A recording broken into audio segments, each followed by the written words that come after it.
welcome back. Now for the news in detail. We start from Iran, whose President Hassan Rouhani has said Tehran will not allow anyone to violate its borders. He was addressing at a ceremony in Tehran commemorating the anniversary of the start of Iran's 1988 war with Iraq. Rouhani said the presence of foreign forces in the Gulf poses insecurity for the region and oil industry. The president added that Tehran will present a plan at United Nations to secure the region with help of regional countries. Earlier, Saudi Arabia said it will take appropriate action against Iran if its involvement in the attacks on Saudi oil field attacks is proven. Talking to media in Riyadh, the Minister of State for Foreign Affairs Adil Al-Jubair said Saudi Arabia is consulting allies on necessary steps. Moving on, Australia has refused to be part of any US-led military conflict with Iran. Prime Minister Scott Morrison said the country's commitment is limited to protecting freedom of navigation in the Gulf. Talking to media in Washington, the Prime Minister said Canberra will make any decisions as per its national interest. He said there was no discussion about anything else except appreciation of Australia's involvement in navigation freedom operation. The other matters that are being pursued by the United States are matters that they're pursuing. And I made it very clear when we announced our involvement in that arrangement that it was very much about that freedom of navigation issue, and that's what it is about, and that's appreciated. And the Australian Prime Minister is currently in the United States, where he met President Donald Trump and discussed Gulf region's security issues. Now moving to the UK, which says it is implausible that attacks on Saudi oil facilities were conducted by Yemen's Houthi movement. British Foreign Minister Dominic Raab said the claim lacked credibility based on information and evidence. But Raab declined to say to whom Britain attributed the attacks.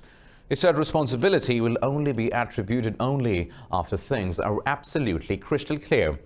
He said credibility will be the key to build wide-ranging support for any robust action against those found responsible.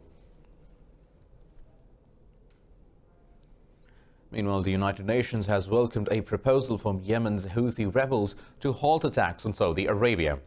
UN envoy for Yemen Martin Griffiths says the rebels' initiative could send a powerful message of the will to end the war.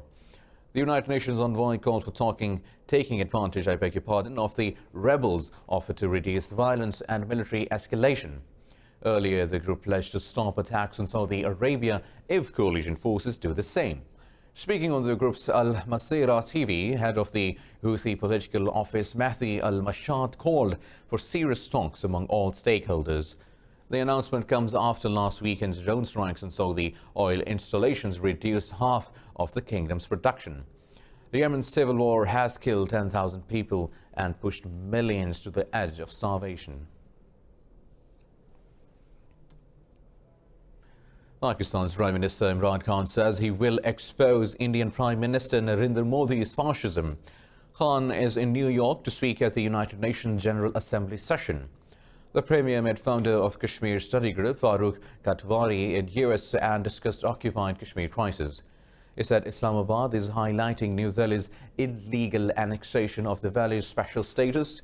During the meeting, Katwari highlighted the group's engagement on Kashmir dispute and efforts for conflict resolution. Talking to media in New York, Foreign Minister Shah Mahmood Qureshi said Imran Khan is on mission Kashmir in the United States.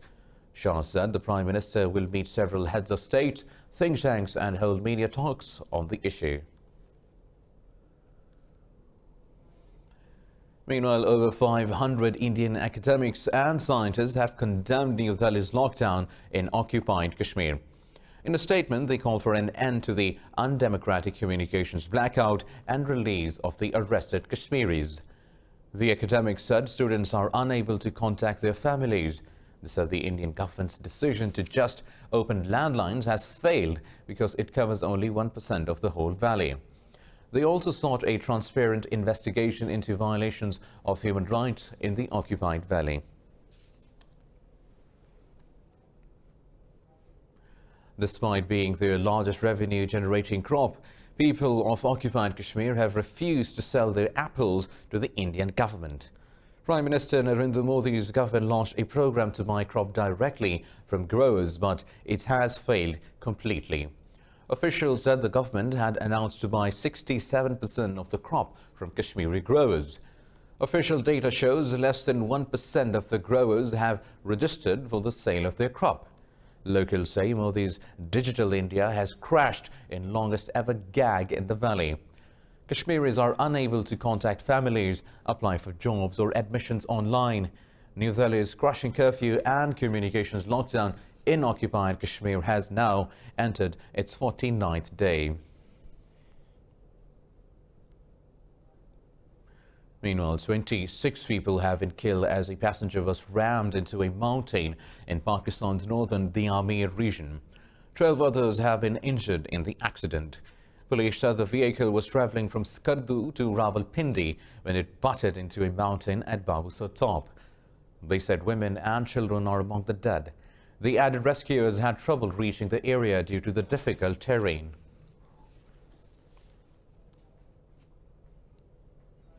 Now moving to Libya, where 18 people have been killed and dozens injured in heavy clashes south of the capital, Tripoli. LNA spokesman Ahmed al-Mismari said the army had launched a large-scale offensive against the government at Tripoli airport and Kazirma front lines. Mismari said 7 LNA troops were killed in the fighting along the airport road and dozens were wounded. Government officials said 11 of their soldiers were killed and many wounded in the south of the capital. Khalifa Haftar's forces launched a military operation to take over Tripoli and overthrow the United Nations-backed government in April. The fighting has so far killed and injured thousands of people and displaced over 120,000.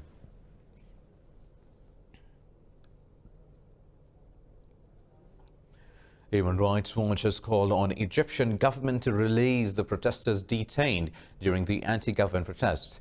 Egyptian police arrested 74 demonstrators in protest against President Abdel Fattah el-Sisi's rule.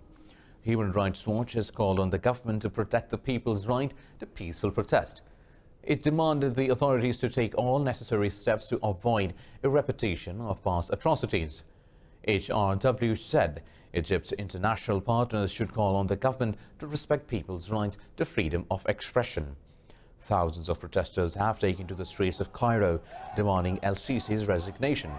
Such demonstrations are rare in Egypt after unauthorized protests were effectively banned in 2013.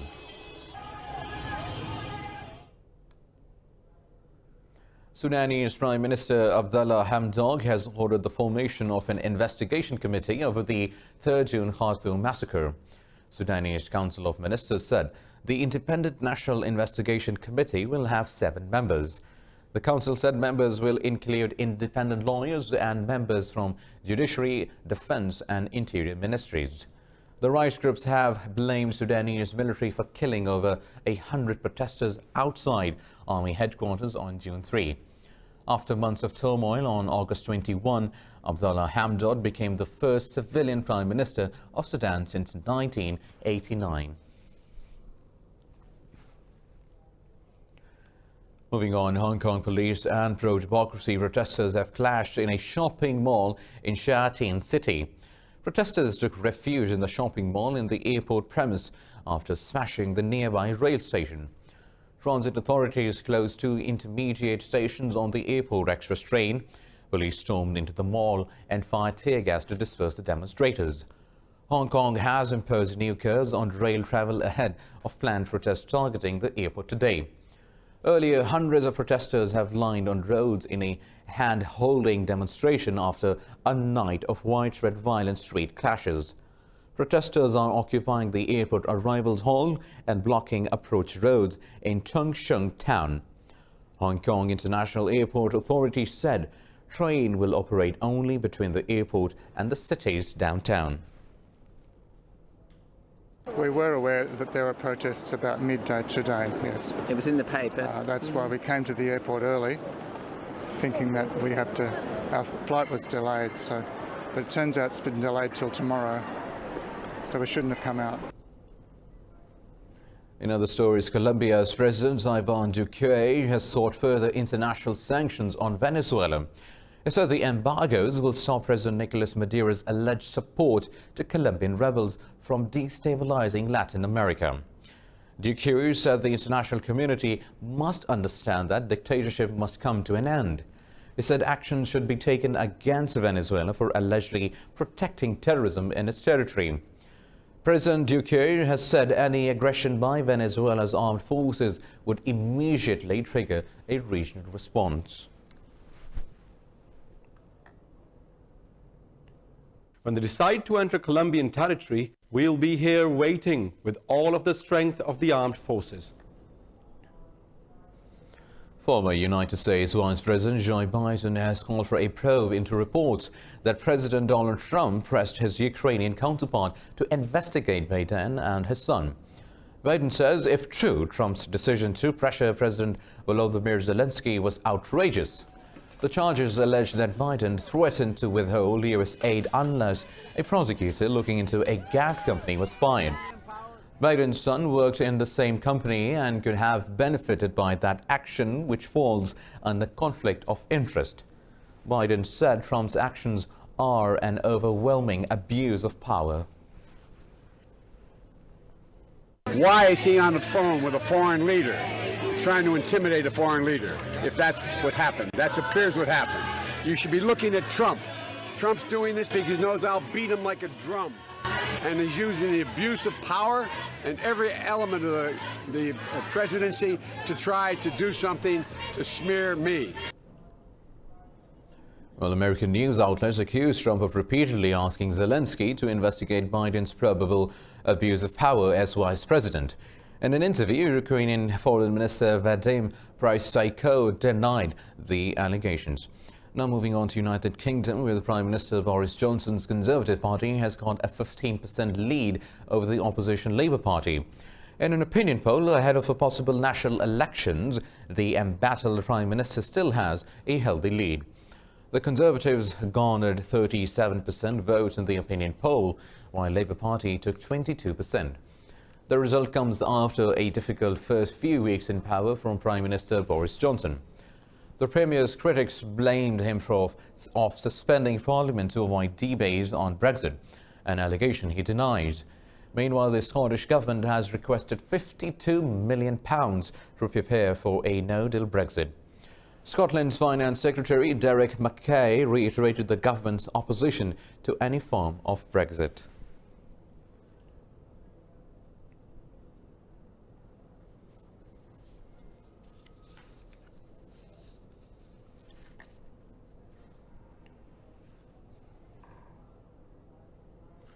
Now some news from Albania, where 52 people have been injured after a 5.6 magnitude earthquake jolted the country.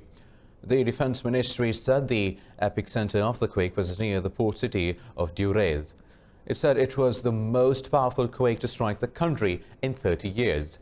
The ministry spokesperson said no deaths were reported following the quake. People came out in the streets in several cities as the quake damaged 10 buildings and triggered power cuts in capital Tirana. After the quake, Albania's Prime Minister cancelled his scheduled trip to the United States. Coming up next in the Bulletin after a short break is...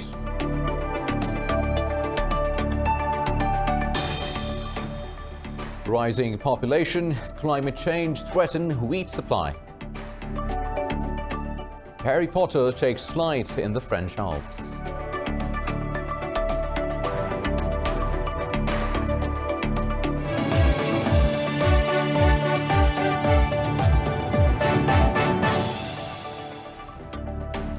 Welcome back. Now moving on with the news stories. Teenage environmental activist Greta Thunberg says young people are united in demanding action against climate change. Addressing a United Nations Youth Summit on climate, Thunberg said the worldwide protests held on Friday are just the beginning of the movement. Young Argentine activist Bruno Rodriguez said the climate and ecological crisis in the political crisis of this era. Addressing the summit, UN Chief Antonio Guterres said young people must ask world leaders to preserve the environment for future generations. He said world leaders talk too much but listen too little. The UN will host a climate action summit next week with many world leaders to discuss the issue of global warming. In Bolivia, native Andean people make up for half of the country's population. Indigenous women known as cholas have long been stigmatized for wearing their traditional clothes. More details in this report.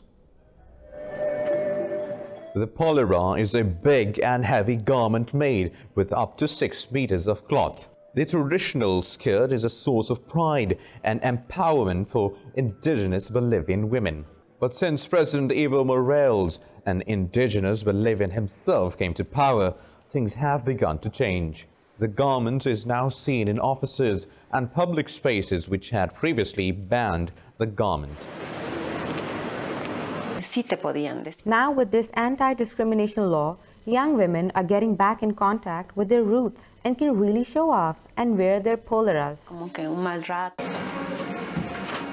The 2009 Bolivian constitution recognizes 36 official indigenous languages. A law passed in 2010 also prohibits and penalizes racism and discrimination. They could tell you to leave a place after they passed the law. Nobody can remove you from a place, but you suffer a nasty moment. There is always someone who can approach you, as has happened to me, and they can say to you, for example, "It disgusts me that you're here." Some people think prejudice persists in Bolivia due to illiteracy. According to a local activist and radio host, there isn't less racism in Bolivia today. Instead, bigots only express themselves in a different manner. For now, the debate around the polera continues. Local women stand by their traditional dress, saying it gives them the strength to claim what they are.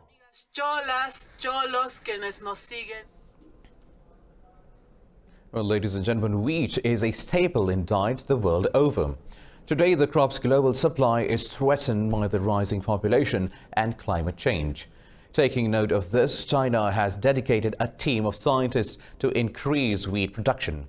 This report has more details.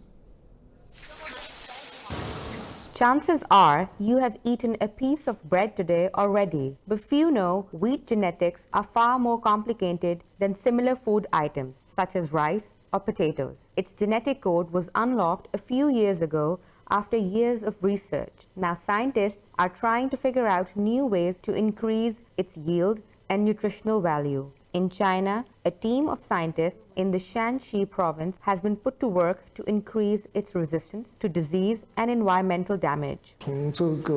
After we deciphered this code book, we can further explore the life process of wheat from the molecular level to have an in-depth analysis of its growth, development, and its reproduction. Right now, the scientists are trying to find high-yield wheat varieties which can adapt to a diverse range of environments.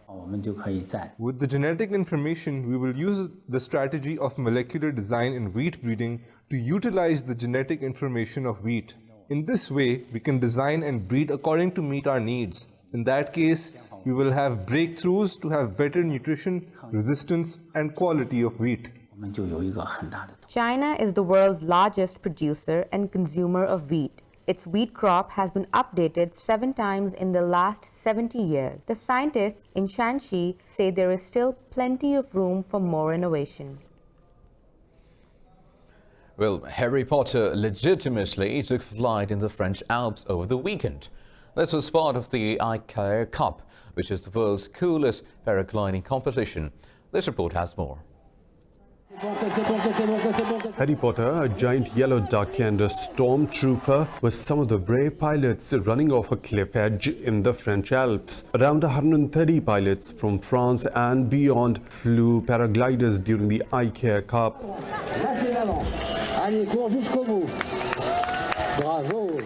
This is for fun. I mean, we fly all year. I have a flying school. I fly 200 hours per year. That's really for the spectators, to please them and to enjoy ourselves at the same time. The wacky event has been hosted every year since 1987, when a costume category was added to the regular paragliding event. This is always a great feeling, always. This is our fifth edition. We come from Italy, so this is so beautiful to be part of this. Yes, we share an emotion with everybody, with people from France, with people coming from the other side of the hemisphere. Today marks the end of the three-day festival. Organizers estimate around 100,000 spectators attended the carnival.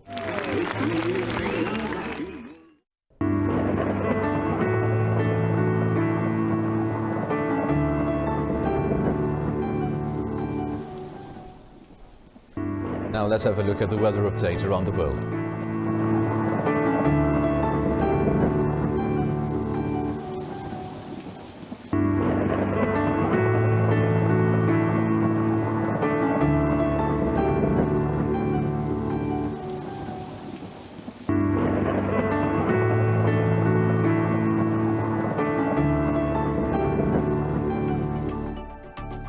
Well, with the weather update, we come to the end of this bulletin. For more news and updates, keep watching Indus News.